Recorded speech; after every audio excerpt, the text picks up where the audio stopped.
Hello, today I want to do a quick review of the first three notes that we need to know when we play the recorder.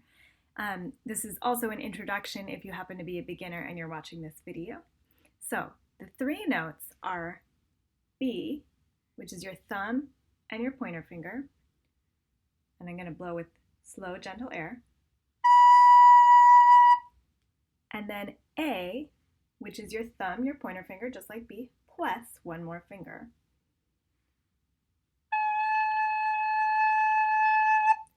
And G, which you just put down one more finger.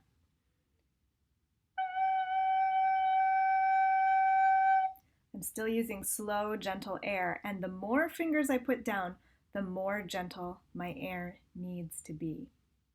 One more thing, as a review, is you have to make sure that your fingers are covering these holes all the way. And when my fingers cover them all the way, I get some little bumps on them. Can you see? That's how you know you covered the holes all the way. Okay, so one more time. B, A, and G. Excellent. Now, I want to take a look at what those look like on the staff. So, the way that this works is a musical staff has 5 lines. Let's count them. 1, 2, 3, 4, 5. The treble clef is also called the G clef because it looks like a letter G and it is written around the G line. Let's see what that looks like. This is the clef that we'll always use, which means that the notes stay in the same place, thankfully, on our staff every time that we use it.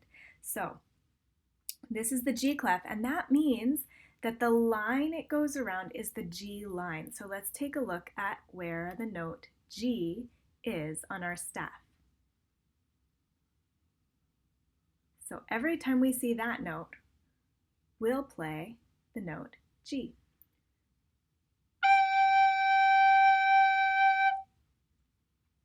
The next note up from G is the very first letter in the alphabet because our musical alphabet ends at G. So we have to start over when we go up one place on the staff. So the space above the G line is the note.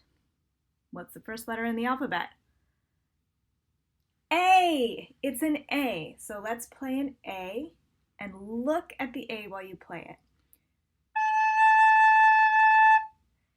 The next note that we're going to look at is one up from A. What is the very next letter in the alphabet? That's right! It's B. So that middle line on our staff is the B line. Let's look at that note and play our B. Very good. So you'll just need to remember which line or space each of those notes are. G, A, and B. G is at the bottom, A is in the space, B is the middle line. So when you're looking at this next piece of music, try and really read the music and remember where those 3 notes are, because the more you get that, get your brain used to that, the easier it's going to be to read each song going forward and the faster you can learn your songs. Have a wonderful time learning this week's song. It just uses those 3 notes, and next week we'll probably add another note because many of you are ready for that. Okay, have a great week.